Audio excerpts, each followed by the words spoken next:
Hello everyone, welcome to another Charlie's Corner. I'm Charlie. Today I think we're going to do a little different one. We're going to try to get back on track with things that been going on, kind of bring you up to speed on what's happening. Been to a couple interviews, different dealerships, learned a few things.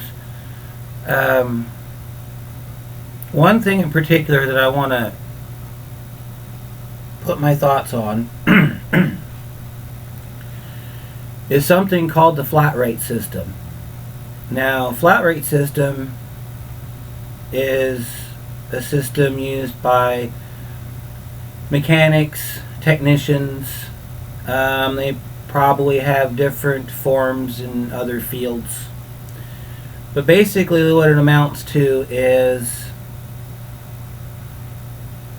there is a book of times for different repairs that is done by either the manufacturer or a contractor for the manufacturer, where they have a brand new vehicle and hand tools, and they go through and they replace this part over and over again, and they record the time.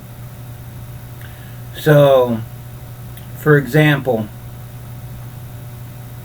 to change a tire on a vehicle, they say it should take about 0.5, which is a half hour, to change a tire. Well, we all know you could do 4 of them in that amount of time, so maybe that's not really a good example. Let's find another one. Change a timing belt on a 2001 Ford Ranger with a 2.5 4-cylinder. They say it should take 1.4 hours, which is just short of an hour and a half. Yeah, that's great. I could do it in maybe 45 minutes. But what if you have a bolt stuck? The time doesn't take into account for that. But anyway, let's say you got your 1.4 and you do it in 45 minutes. You're ahead of the game because you're getting paid for 1.4 hours on flat rate. But let's say you worked on my truck, the one with the stuck bolt, and you're on that thing 2 hours, and finally you get the bolt loose and you can finally start tearing it down. You just lost about a half an hour, because all the extra time past the 1.4 you're not getting paid for. So that job you're losing money on. I've been to some dealerships that want to pay you just straight flat rate. I don't really go for that idea. My dad used to say you cannot make money on flat rate. The reason being is because you've got your peak months, which is usually during your summer. And yeah, you can make money during the summer. But then you get into the fall months and the winter months, and depending on what part of the country you live in, you know, things start to slow down around Christmas time and around New Year's. So you're not making any money. So let's say one week you made $1,500. Next week you make maybe $200. And then the next week comes along, you made $30. That's all you have to live off of. You can't base any kind of budgeting on that. You can't plan for anything with that. You can't do anything if you're just getting paid flat rate. So a couple of the Dodge dealerships that I've been to, they have a different idea that I think works a little bit better. You get a base pay, which is like a per hour rate, and then you get a commission based off of the labor rate of the shop, which the last 2 shops I've looked at is about $100 an hour. So what that means is you're guaranteed a base pay, let's say it's $16, $17 an hour.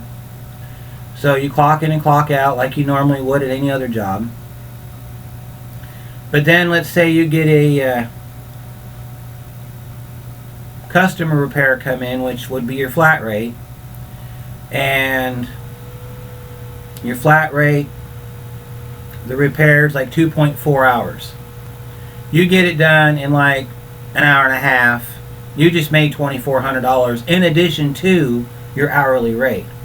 That system works for me, because regardless of where you're at as far as pay goes, you're still making money.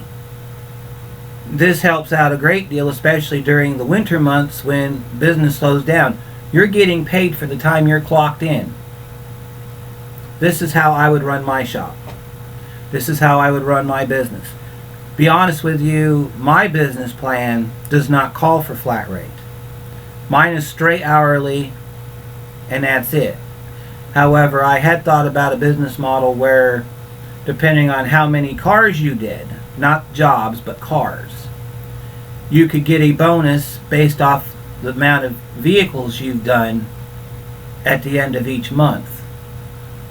So you would have your hourly rate plus a monthly bonus. Kind of an incentive for you to do as many cars as you want, but you're not being pressured to cut corners.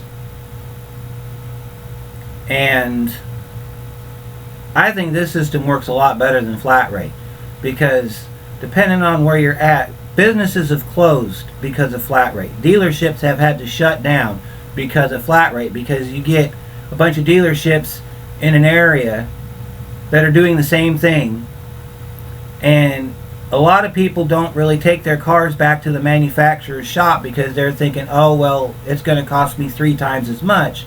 But if I take it to a competitor's shop, or I take it to an independent shop, it's not going to be as expensive.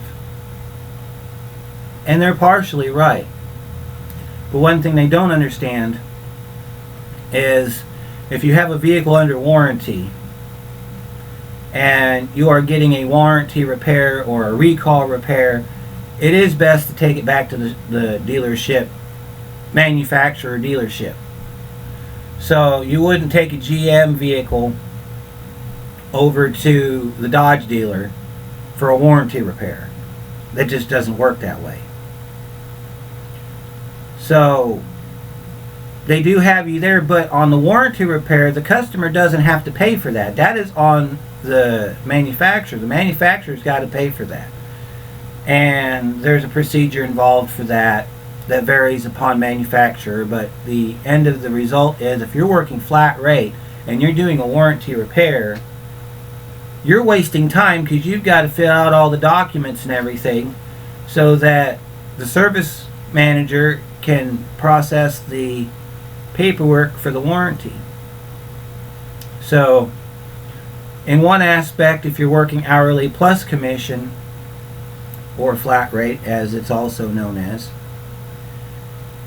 you're going to make money regardless, because while you're taking the 10-15 minutes to fill out all the documentation and everything and submit that for approval, you're still getting paid because you're getting your hourly rate. Plus, you're taking your time and doing the job right, which is what you should be doing to begin with. So that's where I want to be. That's my goal. If I'm unable to make my business go because of financial reasons, or because I'm in an area that's oversaturated with independent shops, then I would want to work for a company that offers an hourly rate plus whatever else. Because the only thing I'm going to be factoring into my budget is how many hours I make. So I just thought I'd throw that out there. Been thinking about it for the last couple of days. Let's see what else we got going on. I've got 2 of my 3 degrees that I worked on. I've got, this one's my technical certificate right here. I'll show that to you here. That's my technical certificate. And then this one is my certificate in maintenance and light repair, which is the college version of the ASE G1 certificate that I need to get done. If you want to contribute to that cause, I can leave a link in the description for a GoFundMe that I've had for a while. I'm going to be revising it, so whatever it says now, just don't really think too much about it. The cost for the ASC is $75, and I can take it here locally, and they'll let me know as soon as I'm finished with the test whether or not I passed. If it's anything like the student ASCs, I'm going to pass with flying colors, because on the student ASCs I scored really high on brakes and electrical, which I knew I would because I'm good at both. So there's that. If you've got any questions or comments, down below where they need to go. Make sure to subscribe if you haven't already. And right now I don't have a schedule on posting videos because I make them as I think of them or as they come up. But give me an idea, I'll think about it, and if I like it, I'll make one. I've got some Ranger auto repair videos that I'm thinking about doing. One of them is on an alternator removal, rebuild, and replacement on a Ford Taurus, but I've got to find a way to edit that because there's a lot of information in there that I really don't want going into it, but I'm trying to do this without editing equipment, and I find that to be very difficult. So, but anyway, that's all I've got for you today. I've got one more certificate that I'm waiting on, and it's actually my associate's. So hopefully I'll have that here soon and I can show that to you. And we'll catch you next time.